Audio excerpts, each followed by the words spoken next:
Kerala vision cable ടിവിയിൽ ചില പ്രേക്ഷകർക്ക് 24 ലഭ്യമല്ല എന്ന പരാതി അറിയുന്നു. 24-നൊപ്പം തുടരാൻ റിമോട്ടിൽ ചാനൽ 19 അമർത്തുക. കേരളത്തിലെ ഏറ്റവും വലിയ ജനകീയ വാർത്താ മണിക്കൂറിലേക്ക് സ്വാഗതം. നമ്മൾ ആരംഭിക്കുകയാണ്. പൊതുജനം കഴുതിയല്ല സാർ.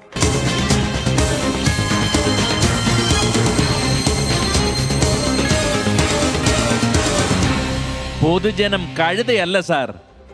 പ്രിയപ്പെട്ട പ്രേക്ഷകരെ, നാട്ടിലെ ഏതെങ്കിലും ജനകീയ വിഷയങ്ങൾ ഞങ്ങളുടെ ശ്രദ്ധയിൽ കൊണ്ടുവരേണ്ടതുണ്ടെങ്കിൽ അതിന് അവസരമുണ്ട്. താഴെ പറയുന്ന നമ്പറിൽ വിളിച്ച് ആ വിഷയങ്ങൾ അറിയിക്കാം. 0484-2830-510. ഈ നമ്പറിൽ വിളിച്ച് നേരിട്ട് ആ വിഷയം അറിയിക്കാം. ഏതെങ്കിലും ദൃശ്യങ്ങൾ അയച്ചു തരേണ്ടതുണ്ടെങ്കിൽ വാട്സാപ്പ് വഴി ആ ദൃശ്യങ്ങൾ അയച്ചു നൽകാം. 6235968937 ഈ നമ്പറിൽ ദൃശ്യങ്ങൾ വാട്സാപ്പ് വഴി അയച്ചു നൽകുകയും ചെയ്യാം. ഇന്നലെയാണ് ജസ്റ്റിസ് ഹേമ കമ്മിറ്റി റിപ്പോർട്ട് പുറത്തു വന്നത്. അത് ഇന്നലെ വലിയ ചർച്ചയായി. ഇന്നും അതുമായി ബന്ധപ്പെട്ട് പല കോണുകളിൽ നിന്ന് പ്രതികരണങ്ങൾ വരുന്നു. മുഖ്യമന്ത്രിയുടെ അടക്കം പ്രതികരണം ഇന്ന് ആ വിഷയത്തിൽ വരുന്നുണ്ട്. ഏതായാലും അതുമായി ബന്ധപ്പെട്ട കോലാഹലങ്ങളാണ് ഇപ്പോഴത്തെ പ്രധാന ചർച്ചാ വിഷയം. ഗുരുതര കണ്ടെത്തലുകളിൽ കേസെടുക്കാൻ സർക്കാരിന് മേൽ സമ്മർദ്ദമേറുകയാണ്. റിപ്പോർട്ട് പുറത്തുവിടാൻ വൈകിയതിലും സർക്കാരിന് മറുപടിയില്ല. സർക്കാരിന്റെ തുടർ നടപടികൾ എന്താണ് എന്നതിലും ആകാംക്ഷയുണ്ട്. വെള്ളിത്തിരയിലെ മിന്നും താരങ്ങൾക്ക് സിനിമയ്ക്ക് പുറത്തത്ര ശോഭയില്ല എന്ന സത്യമാണ് ഇന്നലെ തെളിഞ്ഞത്. പ്രതിക്കൂട്ടിൽ പക്ഷേ സിനിമാ മേഖല മാത്രമല്ല, സർക്കാരും കയറി നിൽപ്പാണ്. അതിഗുരുതര കണ്ടെത്തലുകൾ എന്തുകൊണ്ട് 4.5 വർഷം വെളിച്ചം കണ്ടില്ല എന്ന ചോദ്യം അന്തരീക്ഷത്തിൽ അലയടിക്കുന്നു. ഹേമ കമ്മിറ്റി റിപ്പോർട്ടിന്മേൽ നേരത്തെ അന്വേഷണം നടത്താൻ സർക്കാരിന് കഴിയുമായിരുന്നു.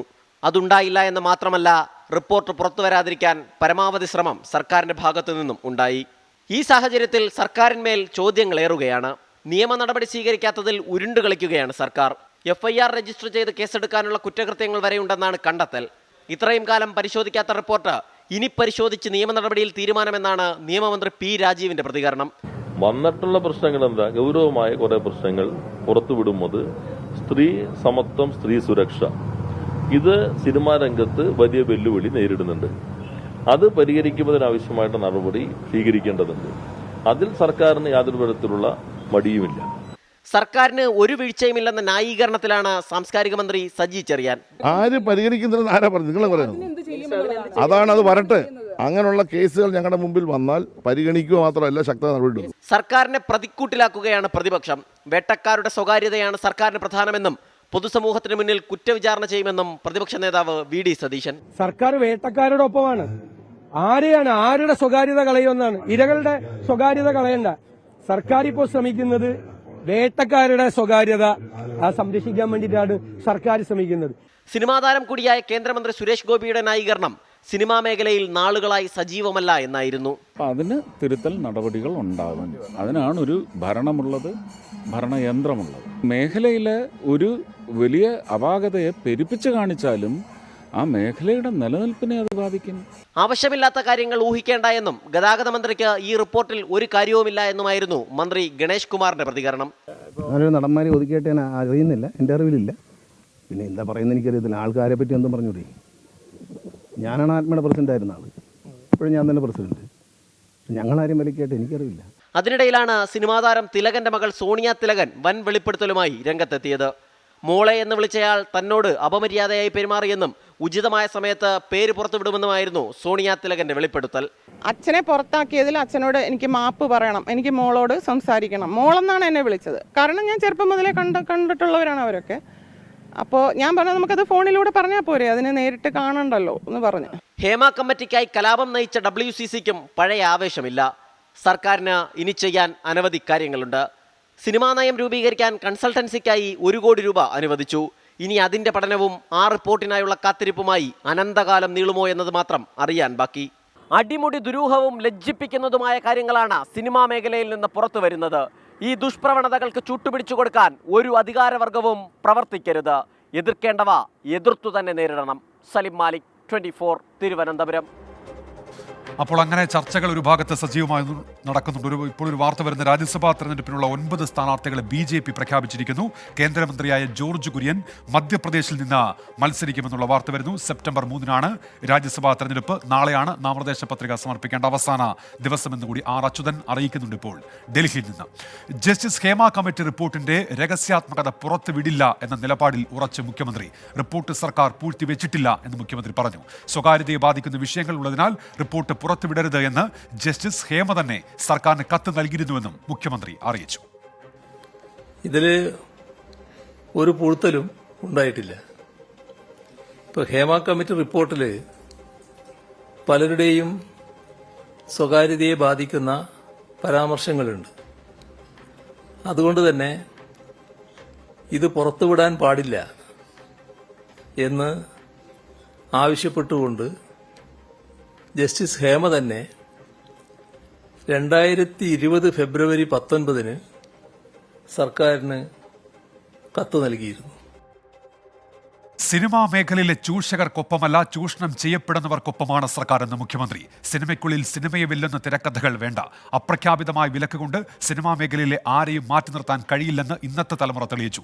വേട്ടക്കാരോടൊപ്പമല്ല, ഇരകളോടൊപ്പമാണ് സർക്കാരെന്നും മുഖ്യമന്ത്രി വ്യക്തമാക്കി. സിനിമയ്ക്കുള്ളിൽ സിനിമാ കഥയെ വെല്ലുന്ന തിരക്കഥകൾ പാടില്ല. മാന്യമായ പെരുമാറ്റവും മെച്ചപ്പെട്ട തൊഴിലന്തരീക്ഷവും ഉറപ്പുവരുത്തുന്നില്ലെങ്കിൽ മലയാള സിനിമയ്ക്ക് മുന്നോട്ട് പോകാൻ കഴിയില്ല. സിനിമയ്ക്കുള്ളിലെ ചൂഷണം അത് ലൈംഗികമായ ചൂഷണമാണെങ്കിലും സാമ്പത്തികമായതാണെങ്കിലും മാനസിക ചൂഷണമാണെങ്കിലും ഒരു കാര്യം വ്യക്തമാക്കാൻ ആഗ്രഹിക്കുകയാണ്. ചൂഷകർക്കൊപ്പമല്ല, മറിച്ച് ചൂഷണം ചെയ്യപ്പെടുന്നവരോടൊപ്പമാണ് സർക്കാർ ഉണ്ടാവുക. ഷഫീദ് റാവത്തുണ്ട് തിരുവനന്തപുരത്ത് നിന്ന് മുഖ്യമന്ത്രിയുടെ വാർത്താ സമ്മേളനത്തിലെ വിശദാംശങ്ങളുമായി. ഷഫീദ്, രണ്ട് പ്രധാനപ്പെട്ട ചോദ്യങ്ങൾ. ഒന്ന്, സർക്കാർ ഈ റിപ്പോർട്ട് പുറത്തുവിടാൻ എന്തുകൊണ്ട് വൈകി എന്നുള്ള ചോദ്യം, അതിന് മുഖ്യമന്ത്രി മറുപടിയായി വിശദീകരിക്കുന്നുണ്ടല്ലോ. മറ്റൊന്ന്, ഇനി എന്ത് നടപടി സ്വീകരിക്കുന്നതുമായി ബന്ധപ്പെട്ട് എന്നത്. ഈ ചോദ്യങ്ങൾക്കെല്ലാം ഉത്തരമായിട്ടുണ്ടോ മുഖ്യമന്ത്രിയുടെ വാർത്താ സമ്മേളനത്തിലൂടെ? ഷഫീദ്.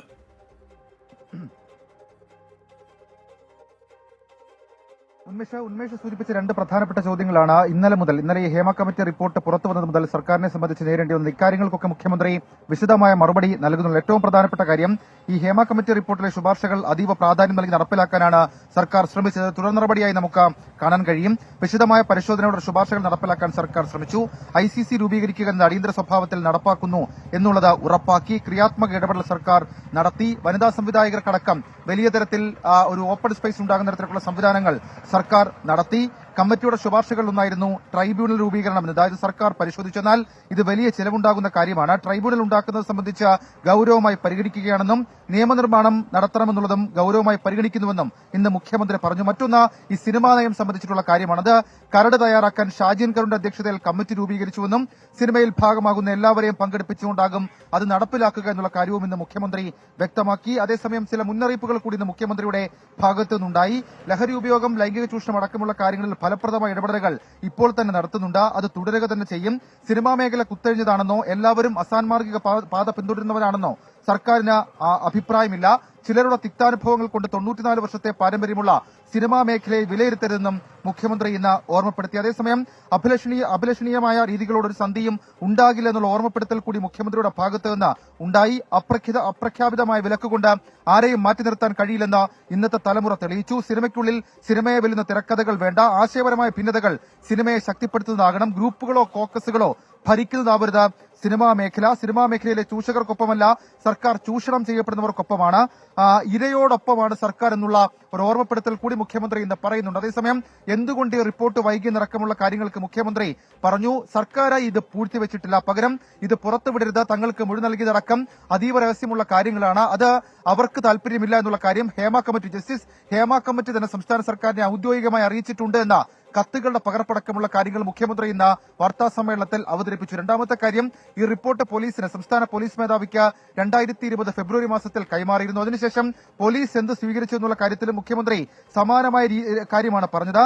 വിവരാവകാശ നിയമപ്രകാരം സ്വകാര്യത ലംഘനമുള്ള ഭാഗങ്ങൾ ഒഴിവാക്കി റിപ്പോർട്ട് പരസ്യപ്പെടുത്താനായിരുന്നു വിവരാവകാശ കമ്മീഷൻ നിർദ്ദേശം നൽകിയത്.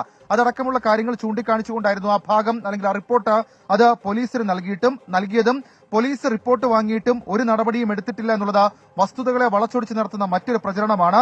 ഹേമ കമ്മിറ്റി റിപ്പോർട്ടിൽ എവിടെയെങ്കിലും ഇത്തരത്തിൽ ഈ കേസെടുത്ത് അന്വേഷണം നടത്തണമെന്നുള്ള കാര്യം ആവശ്യപ്പെട്ടിട്ടില്ല. അതേസമയം ഈ മൊഴി നൽകിയിട്ടുള്ള ഏതെങ്കിലും ആളുകൾ, ഏതെങ്കിലും സ്ത്രീകൾ പരാതിയുമായി രംഗത്തെത്തിയാൽ സംസ്ഥാന സർക്കാർ ഉചിതമായ നിയമ നടപടി സ്വീകരിക്കും. ഏതുന്നതനായാലും നിയമത്തിന്റെ മുൻപിൽ കൊണ്ടുവരുമെന്നും മുഖ്യമന്ത്രി ഇന്ന് സംശയലേശമന്യേ വ്യക്തമാക്കിയിട്ടുണ്ട്. ആർക്കും ഒരു തരത്തിലുള്ള വിട്ടുവീഴ്ചയും സംശയവും ഉണ്ടാക്കാത്ത തരത്തിലേക്കുള്ള പ്രവർത്തനങ്ങൾ, നിയമ നടപടികൾ അത് സംസ്ഥാന സർക്കാരിന്റെ ഭാഗത്തു നിന്നുണ്ടാകും.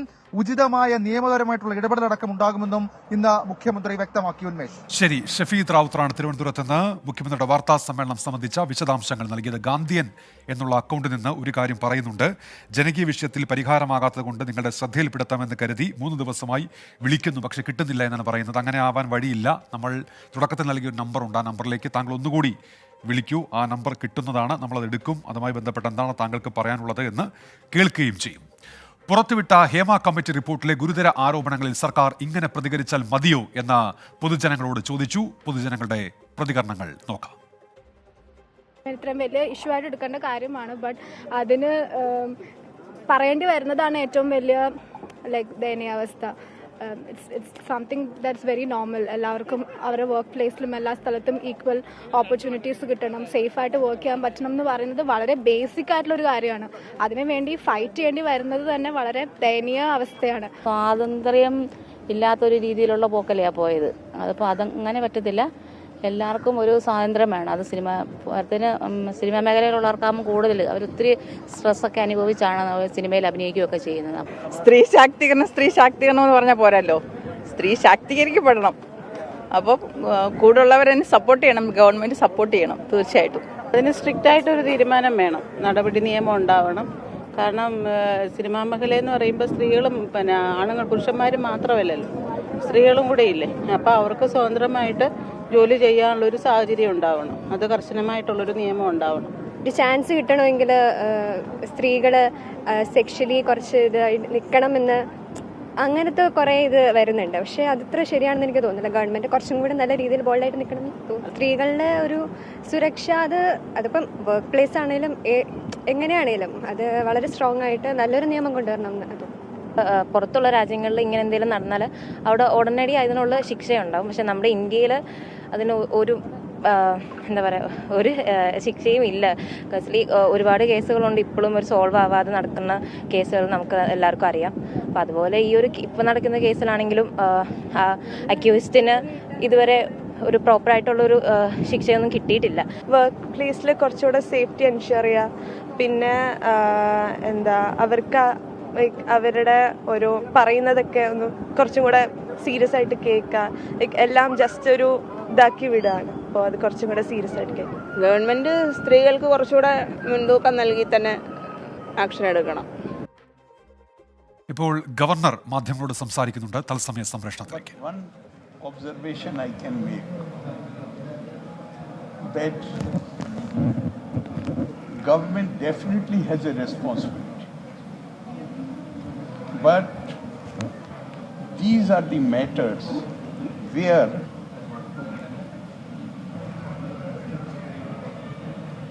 obedience to the unenforceable, that is the true mark of a civilized people.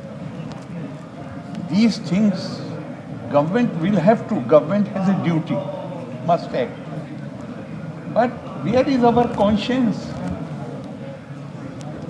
What is our own duty? What is the duty of the society? What is the duty of each one of us individual? How we treat our women in our own family? Why the women outside the family should be treated differently? So I feel that the case should be registered against. I will not go into these details. I am on a much larger question, and the much larger question is that today you are asking these questions because the report has been released yesterday. After a week, you will stop even discussing this thing.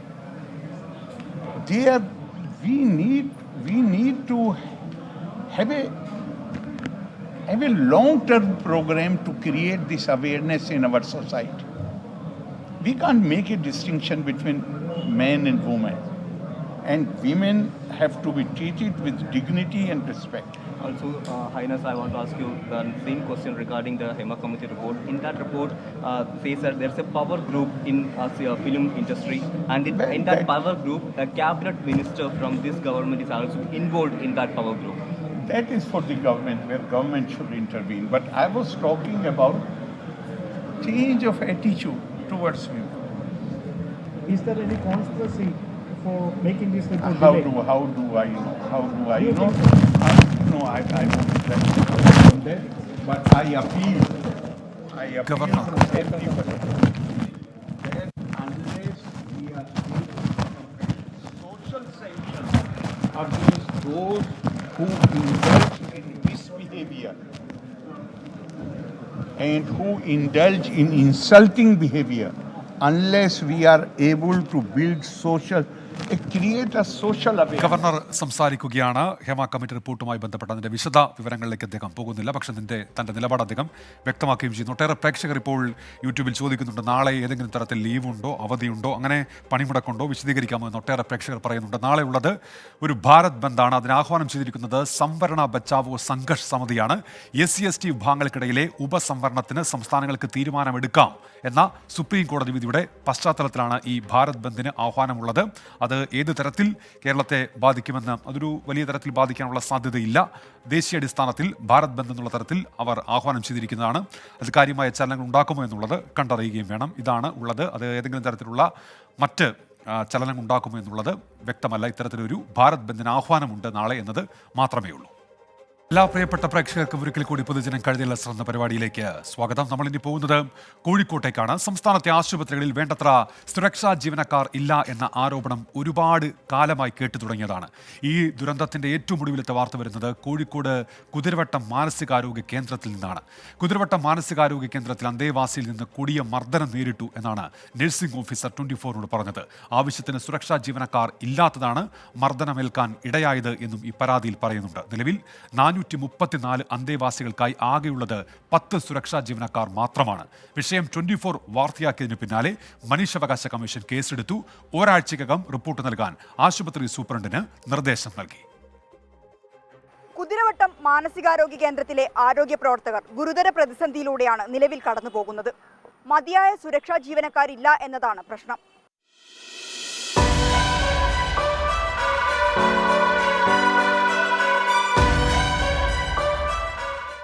രാത്രി സമയങ്ങളിലാണ് ആരോഗ്യ പ്രവർത്തകർക്ക് അന്തേവാസികളിൽ നിന്ന് കൂടുതൽ മർദ്ദനമേൽക്കാറുള്ളത്.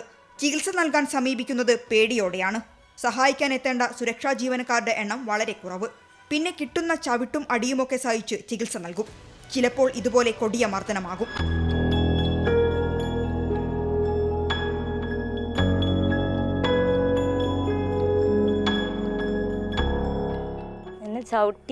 ചവിട്ടി ഞാൻ നേരെ ഗ്രിൽസിൻ്റെ മുകളിൽ ഇടത് ഭാഗം തട്ടി വീണ് കണ്ണിൻ്റെ താഴെ മുറിവുണ്ട്. കൈ അതേപോലെ തന്നെ ഫ്രാക്ചറായി. 434 അന്തേവാസികൾക്ക് ആകെയുള്ളത് 10 സുരക്ഷാ ജീവനക്കാരാണ്. കൂടുതൽ സുരക്ഷാ ജീവനക്കാരെ ഉടൻ നിയമിക്കണമെന്നാവശ്യപ്പെട്ട് KGNA ആരോഗ്യവകുപ്പിനെ സമീപിച്ചിട്ടുണ്ട്. ഈ വിഷയത്തിൽ അടിയന്തരമായിട്ടുള്ള ഒരു ഇടപെടൽ ഉണ്ടാകണം. 20 പേരെയെങ്കിലും അത്യാവശ്യമായിട്ട് തന്നെ സെക്യൂരിറ്റി ജീവനക്കാരെ നിയമിക്കണം എന്നുള്ളതാണ് സംഘടനാപരമായി ഞങ്ങൾക്ക് ആവശ്യപ്പെടാനുള്ളത്. അത് ഇന്നലെ സൂപ്രണ്ടിനുമായിട്ട് ബന്ധപ്പെട്ടും DMOയിലേക്കും ഒക്കെ അറിയിച്ചിട്ടുണ്ട്. അവിടുത്തെ MLAയുമായി വിഷയം ചർച്ച ചെയ്യുകയും MLA ഇത് ആരോഗ്യമന്ത്രിയുടെ ശ്രദ്ധയിൽപ്പെടുത്താമെന്നും അറിയിച്ചിട്ടുണ്ട്. മാനസികാരോഗ്യ കേന്ദ്രത്തിൽ കൊലപാതകം ഉൾപ്പെടെയുള്ള സുരക്ഷാ വീഴ്ച ചർച്ചയായപ്പോൾ മുഖ്യമന്ത്രി തന്നെ അടിയന്തര യോഗം വിളിച്ചിരുന്നു. അന്നത്തെ തീരുമാനങ്ങളിൽ ഒന്ന് കൂടുതൽ സുരക്ഷാ ജീവനക്കാരെ നിയമിക്കണം എന്നതായിരുന്നു. കരാർ അടിസ്ഥാനത്തിൽ നിയമിച്ചെങ്കിലും പലരും ജോലിയിൽ തുടർന്നില്ല. കൃത്യമായ ശമ്പളം കിട്ടാത്തതും സുരക്ഷാ ജീവനക്കാർ ജോലി വിടാൻ കാരണമായി. മാനസികാരോഗ്യ കേന്ദ്രത്തിലെ എല്ലാ പ്രശ്നങ്ങൾക്കും പരിഹാരം കാണാനായി മുന്നോട്ട് വെച്ചതായിരുന്നു സമഗ്ര മാസ്റ്റർ പ്ലാൻ. അത് സർക്കാരിന്റെ സാമ്പത്തിക പ്രതിസന്ധിയിൽ കുരുങ്ങി മുന്നോട്ട് പോയിട്ടില്ല.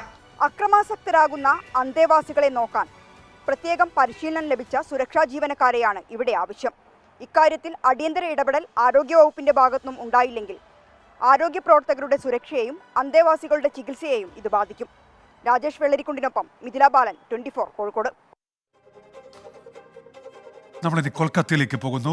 ഡോക്ടർമാർ ഉൾപ്പെടെ ആരോഗ്യ പ്രവർത്തകരുടെ സുരക്ഷ പരിശോധിക്കുന്നതിന് ദേശീയ ദൗത്യ സംഘത്തെ നിയോഗിച്ചിരിക്കുന്നു സുപ്രീം കോടതി. കൊൽക്കത്തയിലുണ്ടായ സംഭവവികാസങ്ങൾ പ്രേക്ഷകർ ഓർക്കുന്നുണ്ടാകും. അതിന്റെ പശ്ചാത്തലത്തിലാണ് സുപ്രീം കോടതിയുടെ ഈ ഇടപെടൽ.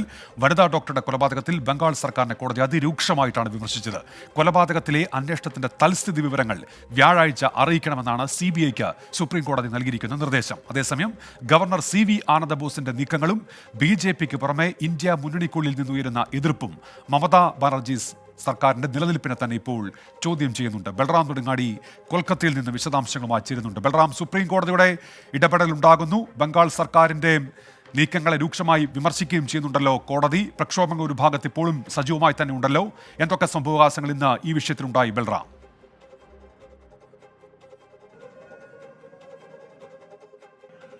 ഉന്മേഷ പ്രതിഷേധങ്ങൾ അതിശക്തമായി തന്നെ തുടരുകയാണ്. സുപ്രീം കോടതിയുടെ ഇടപെടലിനെ ഡോക്ടർമാർ സ്വാഗതം ചെയ്യുന്നു. എന്നാൽ സമരം ഉടൻ അവസാനിപ്പിക്കില്ല എന്ന നിലപാടിൽ തന്നെയാണ് ഡോക്ടർമാർ ഉള്ളത്. പ്രത്യേകിച്ചും ഈ നിലവിലിപ്പോൾ ഡോക്ടർമാരുടെ സുരക്ഷയുമായി ബന്ധപ്പെട്ടാണ് ഇത്തരത്തിൽ ഒരു സ്പെഷ്യൽ ടാസ്ക് ഫോഴ്സ് രൂപീകരിക്കാൻ സുപ്രീം കോടതി നിർദ്ദേശം നൽകിയിരിക്കുന്നത്. എന്നാൽ അതിനപ്പുറത്തേക്ക് ഈ സമരം ആരംഭിച്ച വിഷയമുണ്ട്. അത് RG കൗർ മെഡിക്കൽ കോളേജിലെ ഡോക്ടറുടെ കൊലപാതകം, ബലാത്സംഗം എന്നിവയാണ്. അക്കാര്യത്തിൽ ഇരയ്ക്ക് നീതി ഉറപ്പാക്കുക എന്നുള്ളത് തന്നെയാണ് ഇവരുടെ പ്രധാന ആവശ്യം. അത് നിലവിലിപ്പോൾ CBI അന്വേഷണം 7ാം ദിവസത്തിൽ എത്തി നിൽക്കുമ്പോഴും ഒരു പ്രതിക്കപ്പുറത്തേക്ക് അറസ്റ്റുകൾ ഉണ്ടായിട്ടില്ല.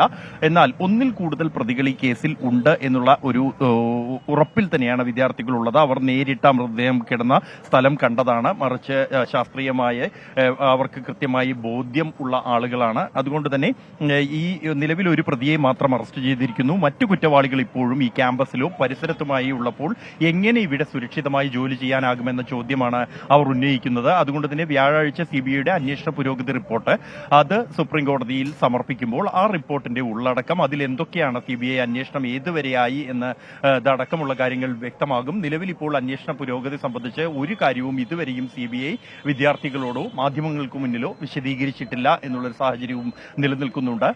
അതുകൊണ്ട് തന്നെ പ്രതിഷേധം തുടരുകയാണ്. നമ്മളിപ്പോൾ കാണുന്ന ദൃശ്യങ്ങൾ അത് RG കൗർ മെഡിക്കൽ കോളേജിന്റെ മുറ്റത്തെ സമരപന്തലിന് മുന്നിലുള്ള ദൃശ്യങ്ങളാണ്. ഇത്തരത്തിൽ സാംസ്കാരിക കൂടിച്ചേരലുകൾ അടക്കമായാണ് ഈ പ്രതിഷേധം ഇപ്പോൾ പുരോഗമിച്ചുകൊണ്ടിരിക്കുന്നത്. വിവിധ കോളേജുകളിൽ നിന്നുള്ള വിദ്യാർത്ഥികൾ ഉൾപ്പെടെ ഇവിടെ എത്തിച്ചേർന്നിട്ടുണ്ട്. ഇന്ന് ഒരു യോഗം സുപ്രീം കോടതിയുടെ ഇടപെടലിന്റെ പശ്ചാത്തലത്തിൽ ചേർന്ന് തുടർ തീരുമാനങ്ങൾ, നടപടികൾ ഉൾപ്പെടെയുള്ളവ തീരുമാനമെടുക്കും. അതേസമയം മമതാ ബാനർജിയെ സംബന്ധിച്ചിടത്തോളം കൃത്യമായും തന്നെ പ്രതിരോധത്തിലാണ് മമതാ ബാനർജി. അതുകൊണ്ട് തന്നെ അത് മറികടക്കാനുള്ള കൂടിയാലോചന നീക്കങ്ങൾ നടക്കുന്നു. അതിന്റെ ഭാഗമായി 2 SITകൾക്ക് രൂപം നൽകിയിട്ടുണ്ട്. ഈ കോളേജുമായി ബന്ധപ്പെട്ട കാലങ്ങളായി ഉയർന്നു വന്നിരുന്ന അഴിമതി ആരോപണങ്ങൾ അത് അന്വേഷിക്കുന്നതിന് വേണ്ടിയാണ്, സാമ്പത്തിക ക്രമക്കേട് അന്വേഷിക്കാൻ ഒരു 15-അംഗ SITക്ക് രൂപം നൽകിയിരിക്കുന്നത്. കൂടാതെ ആശുപത്രിയിൽ നടന്ന അക്രമ സംഭവങ്ങൾ അന്വേഷിക്കുന്നതിനായി മറ്റൊരു SITക്കും രൂപം നൽകിയിട്ടുണ്ട്. എന്നാൽ ഇത് തന്നെ ഈ തെളിവുകൾ അട്ടിമറിക്കാനുള്ള നീക്കത്തിന്റെ ഗൂഢാലോചനയുടെ ഭാഗമായാണ് ഈ SIT രൂപീകരണം എന്ന ആരോപണവുമായി പ്രതിപക്ഷം ശക്തമായി തന്നെ രംഗത്തുണ്ട്. തെരുവിലുള്ള പ്രതിഷേധങ്ങളും വർദ്ധിച്ചു വരുന്ന ഒരു സാഹചര്യമാണ്. ഈ ഒരു ഘട്ടത്തിൽ തന്നെയാണ് ഈ സുപ്രീം കോടതിയിൽ നിന്നുള്ള വിമർശനമുണ്ടായ അതേ ഘട്ടത്തിൽ ഗവർണർ CV ആനന്ദബോസ് ഡൽഹിയിൽ തുടരുകയാണ്. അദ്ദേഹം രാഷ്ട്രപതി, ഉപരാഷ്ട്രപതി, ആഭ്യന്തരമന്ത്രി എന്നിവരുമായി കൂടിക്കാഴ്ച നടത്താൻ വേണ്ടിയാണ് അദ്ദേഹത്തിന്റെ ഇത്തവണത്തെ ഡൽഹി സന്ദർശനം എന്നുള്ളത്. അത് അദ്ദേഹം പുറപ്പെടും മുമ്പ് മാധ്യമങ്ങളെ കണ്ട ഘട്ടത്തിൽ എല്ലാം തന്നെ സംസ്ഥാനത്ത് ക്രമസമാധാന നില തകർന്നിരിക്കുന്നു എന്നും ക്രമസമാധാന പരിപാലനത്തിൽ സർക്കാർ പൂർണ്ണ പരാജയമായിരിക്കുന്നു എന്നും വ്യക്തമാക്കിയിട്ടുണ്ട്. ഒപ്പം തന്നെ ഈ വിദ്യാർത്ഥികളുമായി സംസാരിക്കുമ്പോൾ ഉയർന്നു വന്ന ആരോപണങ്ങൾ അതടക്കമുള്ള കാര്യങ്ങൾ അദ്ദേഹം കേന്ദ്രത്തിന്റെ ശ്രദ്ധയിൽപ്പെടുത്തുക എന്നുള്ളത് അദ്ദേഹത്തിന്റെ ഈ യാത്രയുടെ ഒരു ഉദ്ദേശമാണ്. സംസ്ഥാനത്ത് ഭരണഘടനാപരമായല്ല ഭരണം മുന്നോട്ട് കൊണ്ടുപോകുന്നത് എങ്കിൽ ഭരണഘടന തനിക്ക് നൽകിയ അധികാരങ്ങൾ അത് പ്രയോഗിക്കും എന്ന് വ്യക്തമാക്കിയാണ് അദ്ദേഹം ഡൽഹിയിലേക്ക് എത്തിയിരിക്കുന്നത് എന്നുള്ളതും ഏറെ ശ്രദ്ധേയമാണ്. എന്തായിരിക്കും തുടർ നീക്കങ്ങൾ എന്നുള്ളത് ഈ പശ്ചിമ ബംഗാളിന്റെ രാഷ്ട്രീയത്തെ സംബന്ധിച്ചിടത്തോളം ഏറെ നിർണായകമാകും. ഈ കഴിഞ്ഞ ഈ കാലയളവിൽ അധികാരത്തിലെത്തി 3ാം തവണ അധികാരത്തിലെത്തിയിരിക്കുകയാണ് മമത. ഈ ഘട്ടങ്ങളിൽ ഒന്നും നേരിടാത്ത വലിയ രാഷ്ട്രീയ വെല്ലുവിളിയാണ് ഇപ്പോൾ നേരിട്ടുകൊണ്ടിരിക്കുന്നത്. ഉന്മേഷ്, ബൽറാമാണ് വിവരങ്ങൾ നൽകിയത്. കൊൽക്കത്തയിൽ നിന്ന് അവിടെ പ്രതിഷേധങ്ങൾ ഇപ്പോഴും തുടരുന്നു എന്നുള്ളതാണ്. അത് ശക്തമായി തുടരുമെന്നാണ് ഡോക്ടേഴ്സ് അറിയിച്ചിട്ടുള്ളത്. ജോസ്വിൻ ജോസഫ് പറയുന്നത്, ബ്രോ ഇന്ന് മെസ്സേജ് വായിക്കില്ല എന്ന് മുകളിൽ നിന്ന് ഓർഡറാണോ എന്ന്. അങ്ങനെയല്ല, ഇന്ന് കൂടുതൽ മെസ്സേജുകളും നാളെ അവധിയാണോ ഹർത്താലാണോ എന്നതുമായി ബന്ധപ്പെട്ടാണ്. നമ്മൾ അതിനെല്ലാം ഒറ്റ മെസ്സേജായി പരിഗണിച്ച് മറുപടി നൽകിയതാണ്. നാളെ ഒരു ദേശീയ ബന്ദിന്, ഭാരത് ബന്ദിന് ആഹ്വാനം മാത്രമാണുള്ളത്. അത് സുപ്രീം കോടതി ഇടപെടലുമായി ബന്ധപ്പെട്ട ഒരു പരാമർശവുമായി ബന്ധപ്പെട്ട് SC ST സമിതികളൊക്കെ ചേർന്ന് ഒരു ഭാരത് ബന്ദിന് ആഹ്വാനം ചെയ്തിരിക്കുന്നതാണ്. അല്ലാതെ ഏതെങ്കിലും തരത്തിലുള്ള ഒരു അവധി പ്രഖ്യാപനമോ പണിമുടക്കോ ഒന്നും നാളെയില്ല എന്നുള്ളത് പറഞ്ഞതാണ്. അല്ലാതെ കമൻറ്റുകൾ നമ്മൾ കാണാത്തതല്ല, അതുമായി ബന്ധപ്പെട്ട് പ്രതികരിക്കാത്തതല്ല എന്ന് ജോസ്വിൻ ഓർക്കുമല്ലോ. നമ്മളിനി മുണ്ടക്കൈ ചൂരൽമല ഉരുൾപൊട്ടലുമായി ബന്ധപ്പെട്ട വാർത്തയിലേക്ക് പോകുന്നു. ദുരന്തബാധിതർ വാടക വീടുകൾക്കായി ഇപ്പോൾ നെട്ടോട്ടമോടുകയാണ്. ക്യാമ്പുകളിൽ നിന്ന് സ്വമേധയാ വീട് കണ്ടെത്താനാണ് ആവശ്യപ്പെടുന്നത്. എന്നാൽ സർക്കാർ നിശ്ചയിച്ച 6000 രൂപ വാടകയ്ക്ക് വീട് കിട്ടാനില്ല എന്നതാണ് പ്രതിസന്ധി. 75 സർക്കാർ ക്വാർട്ടേഴ്സുകൾ വാസയോഗ്യമാക്കിയെന്ന് മുഖ്യമന്ത്രി ഇന്ന് അറിയിച്ചു. വായ്പകൾക്ക് മൊറട്ടോറിയം അംഗീകരിക്കില്ലെന്നും പൂർണ്ണമായും വായ്പ എഴുതിത്തള്ളണമെന്നും ടി സിദ്ദിഖ് MLA ആവശ്യപ്പെട്ടു. 10 സ്കൂളുകളിലായാണ് ക്യാമ്പുകൾ പ്രവർത്തിക്കുന്നത്. വൈകാതെ അവിടെ ക്ലാസുകൾ ആരംഭിക്കണം. അതിനുള്ളിൽ പുനരധിവാസവും നടക്കണം. ഒരു വ്യക്തത കുറവുണ്ട് ദുരന്തബാധിതർക്ക്. അതുകൊണ്ട് തന്നെ ഈ വേദനകൾക്കിടയിലും വാടക വീട് അന്വേഷിച്ച് പരക്കം പായുകയാണവർ. ചൂരൽമല സ്വദേശിയാണ് രേവതി. മേപ്പാടി ഹയർ സെക്കൻഡറി സ്കൂളിലെ ക്യാമ്പിൽ നിന്ന് സ്വമേധയാ വാടക വീട് കണ്ടെത്താനാണ് ഇപ്പോൾ പറയുന്നത്. അന്വേഷിച്ചു നടക്കാത്ത സ്ഥലമില്ല. നമുക്കൊന്നും കിട്ടാനില്ല. ഇവിടെ എവിടെയും വീടില്ല. ഇവിടെ നമ്മൾ അന്വേഷിച്ച് മേപ്പാടി തൊട്ട് ഇങ്ങോട്ടേക്ക് ഇപ്പോൾ 3-4 ദിവസമായിട്ട് അതിൻ്റെ ബാക്കിലാണ്. അപ്പോൾ ഒന്നും ക്ലിയർ ആയിട്ടില്ല. പക്ഷേ ചിലടത്ത് പോകുമ്പോൾ അവർ അഡ്വാൻസ് ആയിട്ട് ഒത്തിരി പൈസ ചോദിക്കുന്നുണ്ട്. നമുക്കതില്ല. പിന്നെ വാടകയും കൂടുതലാണ് ചോദിക്കുന്നത്. 9000, 8000 അങ്ങനെയൊക്കെയാണ് വാടക വയ്ക്കുന്നത്. നമുക്കത് കൊടുക്കാൻ പറ്റില്ല. 75 സർക്കാർ ക്വാർട്ടേഴ്സുകൾ വാസയോഗ്യമാക്കിയെന്ന് മുഖ്യമന്ത്രി. 75 സർക്കാർ ക്വാർട്ടേഴ്സുകൾ അറ്റകുറ്റപ്പണികളൊക്കെ നടത്തി താമസയോഗ്യമാക്കിയിട്ടുണ്ട്. പുനരധിവാസത്തിൽ ആശങ്കയെ വേണ്ട എന്ന് റവന്യൂ മന്ത്രി കെ രാജൻ. എത്ര കാലമാണോ പുനരധിവാസത്തിന് വേണ്ടി വരുന്നത് അത്രയും കാലം ഒരു മടിയും വിചാരിക്കേണ്ട. സർക്കാർ വാടക കൊടുത്താണെങ്കിൽ വാടക കൊടുത്ത് സംരക്ഷിക്കും. ബന്ധുവീടുകളിൽ പോയവർക്ക് ബന്ധുവീട്ടിൽ ഈ വാടക എത്രയാണോ അത്രയും നൽകി സമാധാനം. എന്നാൽ ക്യാമ്പിലെ സ്ഥിതി അത്ര സമാധാനപരമല്ല. സർക്കാർ കണ്ടെത്തിയ വാടക കെട്ടിടങ്ങളിലേക്ക് എന്നു മുതൽ മാറ്റും? മേപ്പാടി, വൈത്തിരി തുടങ്ങിയ സമീപ പ്രദേശങ്ങളിലേക്ക് മാറ്റി താമസിപ്പിക്കുന്നതിന് മുൻഗണന എങ്ങനെയാണ്? വാടക ഇനത്തിൽ നൽകുന്ന 6000 രൂപ എത്ര കാലം സർക്കാർ നൽകും? എന്നീ കാര്യങ്ങളിൽ വ്യക്തത വേണം. 975 പേർ നിലവിൽ ക്യാമ്പിലുണ്ട്. വായ്പയെടുത്ത രുക്മിണി ചേച്ചിക്കാകട്ടെ വായ്പയുടെ കാര്യം ആലോചിച്ചാൽ തന്നെ മനസ്സിൽ തീയാണ്. 3.5 ലക്ഷം എൻ്റെ പേരിൽ കടമുണ്ട്. അത് എനിക്ക് അടയ്ക്കാൻ യാതൊരു വഴിയുമില്ല. കാരണം എനിക്ക് 66 വയസ്സായി. ഇനി ഞാനത് എങ്ങനെ അധ്വാനിച്ച് കടം വീട്ടുന്നുള്ള ടെൻഷനിലാണ്. അത് എങ്ങനെ അടയ്ക്കും, എങ്ങനെ ജീവിക്കും? അതോ ഞങ്ങൾ ഇനി ആത്മഹത്യ ചെയ്യേണ്ടി വരുമോ? ഒഴുക്കിലേതായാലും പെട്ട് കഴുത്തോളം വെള്ളത്തിന് ബാക്കിയായി. ഇനി ഞങ്ങൾ ആത്മഹത്യ ചെയ്യേണ്ടി വരുമോ എന്നുള്ളതാണ്. ലോണുകൾ പൂർണ്ണമായും എഴുതിത്തള്ളണമെന്ന ആവശ്യം ബാങ്കേഴ്സ് യോഗത്തിൽ അറിയിച്ചുവെന്ന് മുഖ്യമന്ത്രി പറഞ്ഞു. മൊറട്ടോറിയമല്ല ദുരന്തബാധിതർക്ക് വേണ്ടതെന്നും മുതൽ സർക്കാരും പലിശ ബാങ്കും വഹിക്കട്ടെ എന്നും ടി സിദ്ദിഖ് MLA. ഉടുതുണിക്ക് മറുതുണിയില്ലാത്ത ഈ പാവപ്പെട്ട ജനതയെ മൊറട്ടോറിയം പ്രഖ്യാപിച്ച് അവർ ദുരിതം അനുഭവിച്ച കാലത്തെ പലിശയും കൂടെ പിന്നെ അടപ്പിക്കുകയാണ്. ഒരു കാരണവശാലും സ്വീകാര്യമല്ല. സർക്കാർ ഈ മുതൽ സർക്കാരും പലിശ ബാങ്കും ഏറ്റെടുത്ത് ഇവരുടെ മുഴുവൻ കടവും സർക്കാർ ഏറ്റെടുത്ത് എഴുതി തള്ളണം. ദുരന്തബാധിതർക്ക് സർക്കാർ നൽകിയ ഉറപ്പ് നടപ്പിലാക്കുന്നതിൽ വേഗത വേണം. അവർക്ക് ബോധ്യപ്പെടുന്ന രീതിയിൽ വ്യക്തതയും നൽകണം. ടീം 24 വയനാട്. ഇനി നമ്മളൊന്ന് കാസർഗോട്ടേക്ക് പോവുകയാണ്. തുടർച്ചയായി വന്യമൃഗശല്യത്തിൽ സ്വൈര്യജീവിതം നഷ്ടമായിരിക്കുകയാണ് കാസർഗോഡ് ജില്ലയിലെ മലയോര മേഖലയിലുള്ള മനുഷ്യർക്ക്. വന്യമൃഗങ്ങൾ നാട്ടിലിറങ്ങുന്നത് തടയാൻ സർവ്വസന്നാഹങ്ങളുമായി വനം വകുപ്പ് നിലയുറപ്പിച്ചിട്ടും കാട്ടാനകൾ കൂട്ടത്തോടെയാണ് ജനവാസ മേഖലയിൽ എത്തുന്നത്. മാലൂം, പാണത്തൂർ, കാനത്തൂർ, കാറടുക്ക പ്രദേശങ്ങളിൽ കൃഷിനാശം വ്യാപകമാണ്. കാസർഗോഡ് ജില്ലയുടെ മലയോര മേഖലകളിൽ വന്യമൃഗശല്യം രൂക്ഷമാവുകയാണ്. പന്നി, കുരങ്ങ്, കാട്ടുപോത്ത് എന്നിവയ്ക്ക് പുറമെ ആനയും പുലിയും കർഷകരുടെ ഉറക്കം കെടുത്തിയിരിക്കുന്നു.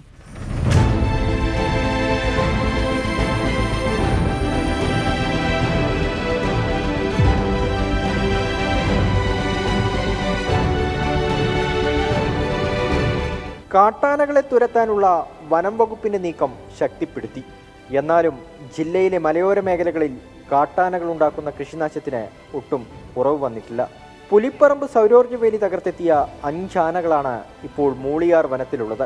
കഴിഞ്ഞ 2 ആഴ്ചയോളമായി പയം, ദർഗാസ്, ചെറ്റത്തോട്, മിന്നംകുളം, കൂടാല എന്നിവിടങ്ങളിൽ തമ്പടിച്ചിരിക്കുന്ന 2 കൊമ്പന്മാരോടൊപ്പം കടുമന, പാണൂർ, കുണ്ടുച്ചി എന്നിവിടങ്ങളിൽ തമ്പടിച്ചിരുന്ന 3 ആനകൾ കൂടി ചേർന്നതോടെ മൂളിയാർ വനമേഖലയോട് ചേർന്ന് കിടക്കുന്ന പ്രദേശങ്ങളിൽ കർഷകർക്ക് ഉറക്കമില്ലാതായി. പാണത്തൂർ ഭാഗത്ത് 7 ആനകൾ ഇറങ്ങിയെന്ന് കർഷകനായ ഷാജി ചാക്കോ. രൂക്ഷമായിക്കൊണ്ടിരിക്കുകയാണ്. കഴിഞ്ഞ 22-ാം തീയതി ശനിയാഴ്ചയാണ് ഇവിടെ കയറി കമുക്, തെങ്ങ്, വാഴ ഇങ്ങനെയുള്ള കൃഷിനാശങ്ങൾ സംഭവിച്ചത്. അതുപോലെ തന്നെ പരിയാരം മേഖലയിൽ വ്യാപകമായ കൃഷിനാശം സംഭവിച്ചിട്ടുണ്ട്. 7ഓളം ആനകളുണ്ടെന്നാണ് പറയുന്നത്. പിന്നെ ടൗണിൽ നിന്നും ഒരു 50 മീറ്റർ വരെ ഈ ആന ഇറങ്ങി പുഴയിലിറങ്ങി 6 RT സംഘം വന്നാണ് ഓടിച്ചു കയറ്റിയത്. പാണത്തൂർ ടൗണിന് 150 മീറ്റർ അകലെ വരെ ആനകളെത്തി. അന്തർ സംസ്ഥാന പാതയിൽ പോലും വേണ്ടത്ര വഴിവിളക്കുകളില്ലാത്തതിനാൽ രാത്രി സമയത്ത് ആന മുന്നിൽ വന്നു നിന്നാലും അറിയില്ലെന്ന് നാട്ടുകാർ. ഈ റോഡിൽ ഒരു വഴിവിളക്ക് സ്ഥാപിക്കാനായിട്ട് ഞങ്ങൾ വർഷങ്ങളായിട്ട് പഞ്ചായത്തിനോട് ആവശ്യപ്പെടുന്നതാണ്. ഇവിടെ ഇതുവരെയൊന്നും നടപടി ഉണ്ടായിട്ടില്ല. അവർ ചെയ്യാമെന്ന് പറയുന്നല്ലാതെ ഒരു നടപടി ഇന്നുവരെ ഉണ്ടായില്ല. അത് ചെറിയ തുക വകയിൽ ചിലർ ചെയ്യാവുന്നതേ ഉള്ളത്. ആനകൾക്ക് പുറമെ കരടി, കാട്ടുപോത്ത്, പന്നി, കുരങ്ങ് എന്നിവയും കാടിറങ്ങുന്നുണ്ട്. റാണിപുരം ഭാഗത്ത് പുലിയിറങ്ങിയതായി വനം വകുപ്പ് സ്ഥിരീകരിച്ചു. ആദ്യം ഒരു ദിവസം വന്നു, അന്ന് കുറേ ഭാഗം തകർത്തിട്ട് പോയി. അതുകൊണ്ട് ആനയുടെ ശല്യം തീർന്നെന്ന് വിചാരിച്ചായിരുന്നു. വീണ്ടും പിറ്റേ ദിവസം വന്ന് ഒരു തോട്ടം മുഴുവനും തകർത്തിട്ടാണ് പോയത്. ഇനി ഒരു വേള ഞങ്ങൾ ഭയപ്പെടുകയാണ്, ഇത് ഭവനത്തിലൊക്കെ കയറിയിട്ട് ഞങ്ങളുടെ ജീവനത്തിന് തന്നെ ഹാനി ഉണ്ടാകാൻ സാധ്യതയുള്ളതായിട്ട് മനസ്സിലാകുന്നത്. കർണാടക വനമേഖലകളിൽ നിന്നെത്തുന്ന ആനകളെ തടയാൻ വനം വകുപ്പിനും പരിമിതികളേറെയുണ്ട്. ഡ്രോൺ പറത്തി നോക്കിയെങ്കിലും നാശനഷ്ടമുണ്ടാക്കുന്ന ആനകളെ മുഴുവൻ കണ്ടെത്താൻ വനം വകുപ്പിന് കഴിഞ്ഞിട്ടില്ല. ജില്ലയിലെ വന്യമൃഗശല്യം തടയാൻ ആവശ്യത്തിന് ജീവനക്കാരില്ലാത്തതും വനം വകുപ്പിന് തലവേദനയാകുകയാണ്. പാണത്തൂർ, കാനത്തൂർ, മാലോം മേഖലകളിലാണ് വന്യമൃഗശല്യം രൂക്ഷമാകുന്നത്. കൂട്ടമായി എത്തുന്ന കാട്ടാനകൾ വലിയ തോതിൽ കൃഷി നശിപ്പിച്ചു. വന്യമൃഗശല്യം തടയാൻ വനം വകുപ്പിന് ആവശ്യത്തിന് ജീവനക്കാരില്ലെന്നും പരാതിയുണ്ട്. അരുൺ പാറയ്ക്കൽ, 24, കാസർഗോഡ്. പൊതുജനം കഴുതയല്ല സാർ.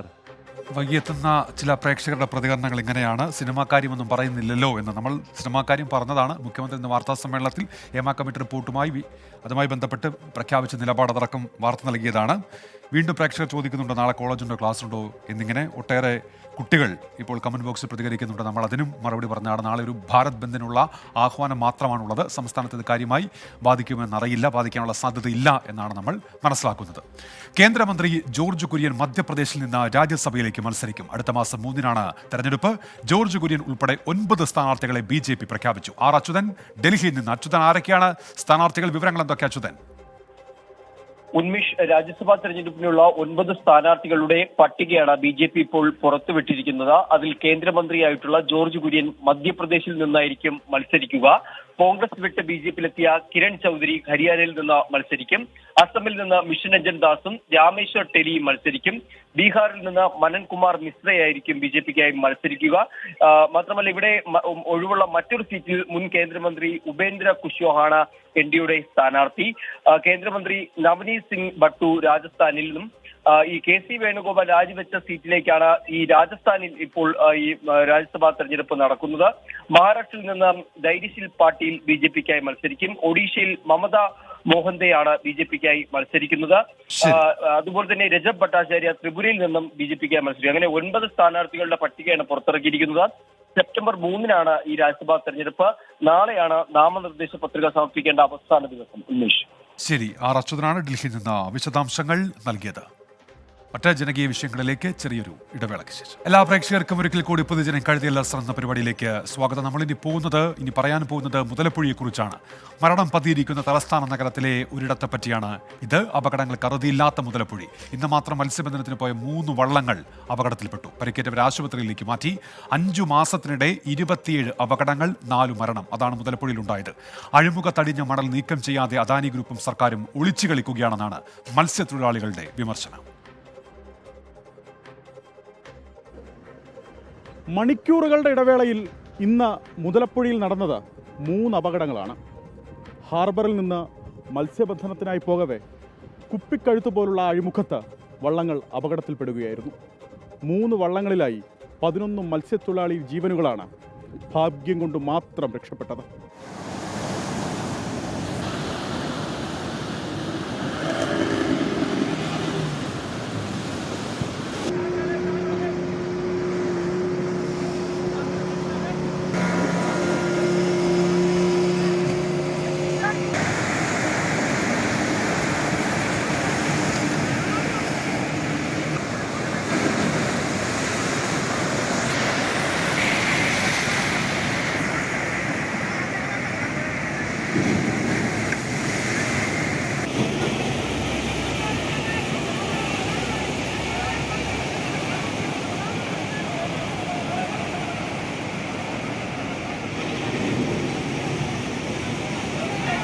ആദ്യ അപകടം രാവിലെ 6:30. പുതുക്കുറിച്ചി സ്വദേശിയായ കബീറിന്റെ ഉടമസ്ഥതയിലുള്ള വള്ളമാണ് അപകടത്തിൽപ്പെട്ടത്. വള്ളത്തിലുണ്ടായിരുന്ന 4 പേരെയും രക്ഷപ്പെടുത്തി. 7:15 പെരുമാതുറ സ്വദേശി സഹീറിന്റെ ഉടമസ്ഥതയിലുള്ള സുൽത്താൻ എന്ന കാരിയർ വെള്ളം ശക്തമായ തിരയിൽപ്പെട്ടു മറിഞ്ഞു. വള്ളത്തിലുണ്ടായിരുന്ന തൗഫീഖ്, മനീഷ്, സഹീർ എന്നിവരെ രക്ഷപ്പെടുത്തി. 11 മണിക്ക് ശേഷമാണ് മൂന്നാമത്തെ അപകടം. വർക്കല സ്വദേശി ബഷീറിന്റെ ഉടമസ്ഥതയിലുള്ള ഇന്ത്യൻ എന്ന വള്ളം ശക്തമായ തിരയിൽപ്പെട്ട് 2ആയി പിളർന്നു. വള്ളത്തിലുണ്ടായിരുന്ന 4 മത്സ്യത്തൊഴിലാളികളെയും രക്ഷപ്പെടുത്തി. പരിക്കേറ്റവരെ ചിറയൻകീഴ് താലൂക്ക് ആശുപത്രിയിൽ പ്രവേശിപ്പിച്ചു. മുതലപ്പുഴയിൽ കഴിഞ്ഞ ശനിയാഴ്ച കാണാതായ മത്സ്യത്തൊഴിലാളി ബെനഡിക്റ്റിന്റെ മൃതദേഹം ഇന്നലെ പുതുക്കുറിച്ചി തീരത്ത് നിന്നാണ് കണ്ടെത്തിയത്. 5 മാസത്തിനിടെ മുതലപ്പുഴയിൽ വള്ളം മറിഞ്ഞു മരിച്ചത് 4 പേർ. 27 അപകടങ്ങളാണ് ഇക്കാലയളവിലുണ്ടായത്. ഹാർബറിൽ നിന്ന് കടലിലേക്ക് ഇറങ്ങുന്ന വള്ളങ്ങൾ കുപ്പിക്കഴുത്ത് പോലുള്ള ഈ അഴിമുഖത്ത് വന്ന് ഇങ്ങനെ കാത്തു നിൽക്കും. ഇങ്ങനെ കാത്തു നിൽക്കുന്നതിൻ്റെ പ്രധാനപ്പെട്ട കാരണം തിരയടി ഭയന്നാണ്. ആ തിരയടിയിൽ വള്ളം എടുത്തു മറിക്കുമോ എന്ന് ഭയന്നാണ് അവർ കാത്തു നിൽക്കുന്നത്. അനുകൂലമായൊരു സാഹചര്യം ഉണ്ടായാൽ മാത്രം ആ വള്ളം തിര മുറിച്ചു കടന്ന് കടലിലേക്ക് പോകും. അതും വടക്കുവശം ചേർന്നു മാത്രമാണ് ഈ കുപ്പിക്കഴുത്ത് പോലുള്ള അഴിമുഖത്ത് നിന്ന് ഈ വള്ളങ്ങൾ കടലിലേക്ക് പോകുന്നത്. ഇവിടെ നിന്നാൽ അറിയാം അതെത്ര മാത്രം അപകടകരമാണെന്ന്.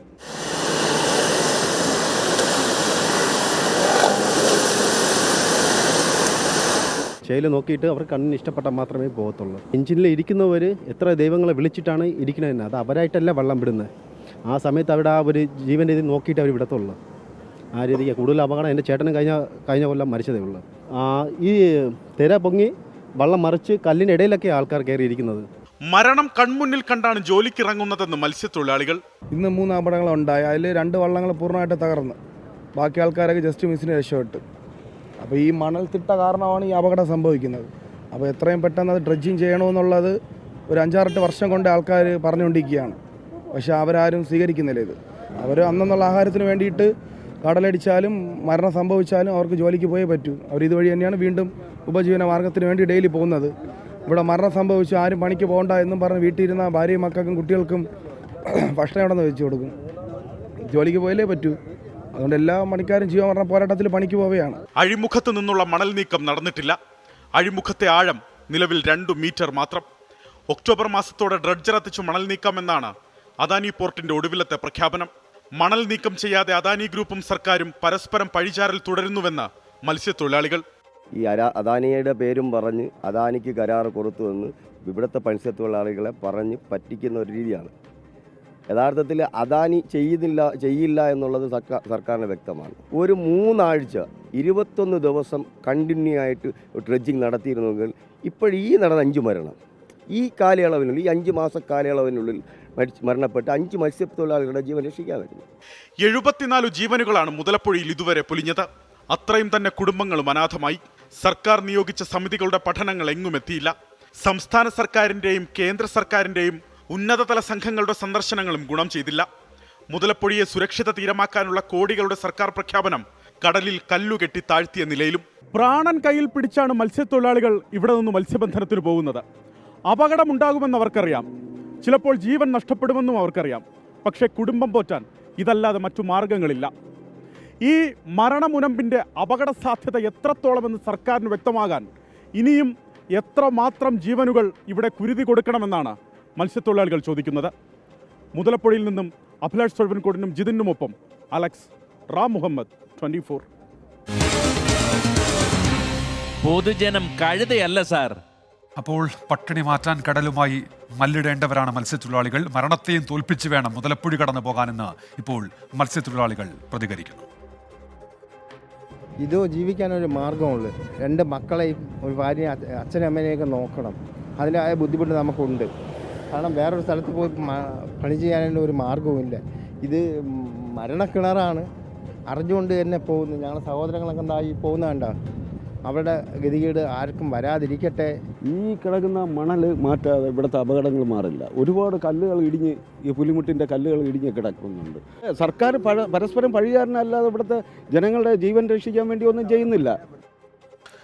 നാളത്തെ ഭാരത് ബന്ദിനുള്ള ആഹ്വാനത്തിന്റെ പശ്ചാത്തലത്തിൽ ഏതെങ്കിലും യൂണിവേഴ്സിറ്റി പരീക്ഷകൾ മാറ്റിവെച്ചിട്ടുണ്ടോ എന്നുള്ള രീതിയിൽ ചില കുട്ടികളുടെ ചോദ്യങ്ങൾ ഉണ്ടാകുന്നുണ്ട്. അത്തരത്തിലൊരു അറിയിപ്പും ഇതുവരെ ലഭിച്ചിട്ടില്ല എന്ന് കുട്ടികളെ അറിയിക്കുകയാണ്. ഉരുകിയൊലിച്ച മേടച്ചൂടിനെയും തുള്ളിക്കുരുകുടം എന്ന നിലയിൽ പെയ്ത മഴയെയും അതിജീവിച്ചാണ് ഈ ഓണക്കാലത്തേക്കുള്ള വിഭവങ്ങൾ കർഷകർ കൃഷി ചെയ്തെടുത്തത്. എന്നാൽ പത്തനംതിട്ട വള്ളിക്കോട്ടെ കർഷകരുടെ ദുരിതം സമാനതകളില്ലാത്തതാണ്.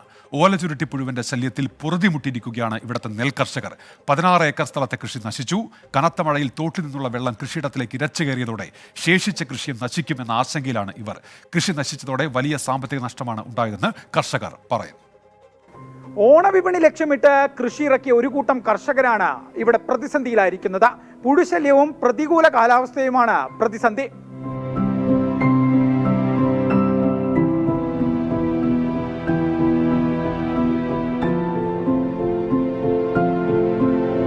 പതിനാല് കർഷകർ ചേർന്നാണ് വള്ളിക്കോട് നരിക്കുഴി ഏലായിൽ നെൽകൃഷി ഇറക്കിയത്.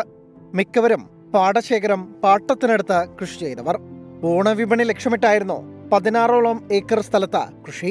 എന്നാൽ കൃഷി നശിച്ചതോടെ വലിയ സാമ്പത്തിക നഷ്ടമാണ് ഇവർക്കുണ്ടായത്. വലിയ നഷ്ടമാണ് ഈ കൃഷി കൊണ്ട് ഉണ്ടായത്. ഒരു 7 ലക്ഷം രൂപയുടെ കൃഷിച്ചെലവ് തന്നെ ഉണ്ടായിട്ടുണ്ട്. അതിനകത്തിൽ നിന്നൊരു 10-35 ലക്ഷം രൂപയെങ്കിലും ഈൽഡ് കിട്ടേണ്ട അവസ്ഥയുണ്ടായിരുന്നു. അതെല്ലാം നഷ്ടമായി.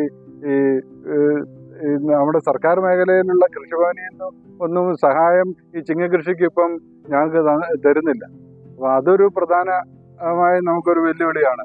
ഈ കർഷകർക്കൊരു താങ്ങ് കിട്ടിയായിരുന്നെങ്കിൽ നമുക്ക് കുറച്ചുകൂടി ആളുകളെ സംഘടിപ്പിച്ച് വരും വർഷങ്ങളിൽ കുറച്ചുകൂടെ മെച്ചപ്പെട്ട കൃഷി ചെയ്യാൻ കഴിയുമായിരുന്നു. പുഴുശല്യത്തിൽ പ്രതിസന്ധിയിലായ കർഷകരെ കാലാവസ്ഥയും ചതിച്ചു. മഴ പെയ്ത അടുത്ത തോട്ടിൽ നിന്ന് കൃഷിയിടത്തിലേക്ക് വെള്ളം കയറിയതോടെ ബാക്കിയുള്ള നെൽക്കതിരും ഉപയോഗശൂന്യമായ അവസ്ഥയാണ്. ലക്ഷങ്ങളുടെ നഷ്ടമാണ് ഉണ്ടായതെന്നും ഇക്കാര്യത്തിൽ കൃത്യമായ സർക്കാർ ഇടപെടൽ വേണമെന്നും കർഷകർ ആവശ്യപ്പെടുന്നു.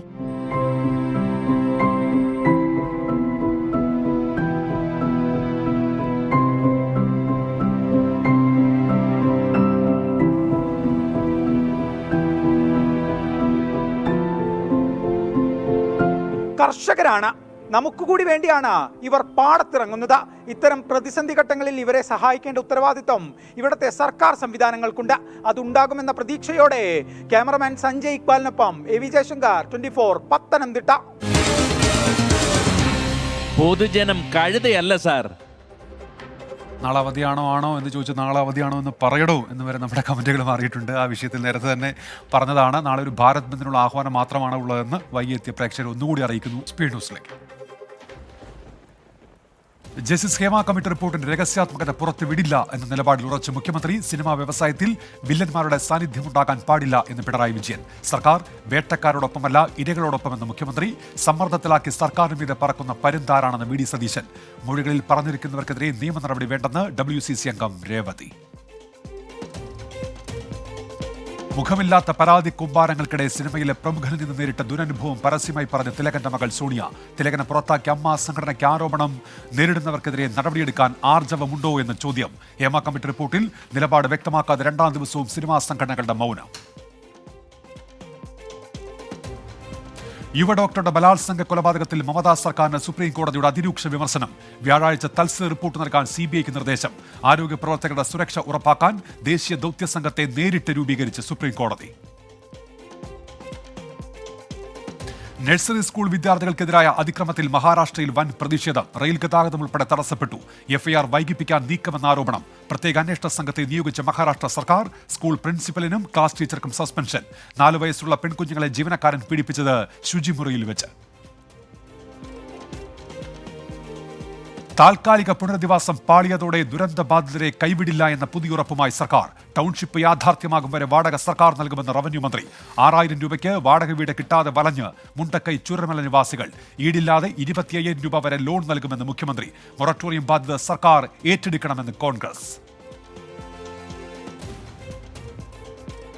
ജസ്ന തിരോധാന കേസിൽ മുണ്ടക്കയത്തെ ലോഡ്ജ് ഉടമയുടെ മൊഴിയെടുത്ത് CBI. ലോഡ്ജിൽ പരിശോധന നടത്തി. ജസ്നെ കണ്ടെന്ന് വെളിപ്പെടുത്തിയ ജീവനക്കാരുടെ മൊഴി രേഖപ്പെടുത്തിയില്ല. മുണ്ടക്കയം കേന്ദ്രീകരിച്ചുള്ള അന്വേഷണം തുടർന്ന് CBI സംഘം.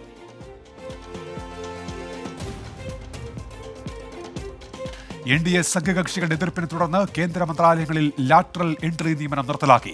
പ്രസിദ്ധീകരിച്ച പരസ്യങ്ങൾ പിൻവലിക്കാൻ UPSCക്ക് പേഴ്സണൽ മന്ത്രാലയത്തിന് നിർദ്ദേശം. പുതിയ നീക്കം JDUവിന്റെയും LJPയുടെയും എതിർപ്പ് കണക്കിലെടുത്ത് BJPയുടെ ഗൂഢാലോചനകളെ എന്തു വില കൊടുത്തും പരാജയപ്പെടുത്തുമെന്ന് രാഹുൽ ഗാന്ധി. BJPയിൽ ചേരുമെന്ന വാർത്ത തള്ളി JMM വിട്ട ജാർഖണ്ഡ് മുഖ്യമന്ത്രി ചമ്പൈ സോറൻ. BJP നേതാക്കളുമായി കൂടിക്കാഴ്ച നടത്തിയിട്ടില്ല എന്ന് വിശദീകരണം. അഭ്യൂഹങ്ങൾക്ക് പിന്നിൽ ആരെന്നറിയില്ലെന്നും ചമ്പൈ സോറൻ. പോലീസ് അസോസിയേഷൻ ജില്ലാ സമ്മേളന വേദിയിൽ Malappuram SP നിർത്തിപ്പൊരിച്ച് PV Anwar MLA. തന്റെ പാർക്കിൽ മോഷണം നടന്ന് 8 മാസമായിട്ടും പ്രതിയെ പിടിക്കാനായില്ല എന്ന് SP ചൂണ്ടിക്കാട്ടി നിലമ്പൂർ MLA. ഒറ്റ വരിയിൽ പ്രസംഗം അവസാനിപ്പിച്ച് S ശശിധരൻ IPS. കുതിരവട്ടം മാനസികാരോഗ്യ കേന്ദ്രത്തിൽ അന്തേവാസികളിൽ നിന്ന് കൊടിയ മർദ്ദനമേറ്റ ആരോഗ്യ പ്രവർത്തക. ചവിട്ടേറ്റ് ഇടത് കൈയൊടിഞ്ഞു. അക്രമം പതിവെന്നും മതിയായ സുരക്ഷാ ജീവനക്കാരില്ലെന്നും ആരോഗ്യ പ്രവർത്തക 24 വാർത്തയിൽ റിപ്പോർട്ട് തേടി മനുഷ്യാവകാശ കമ്മീഷൻ.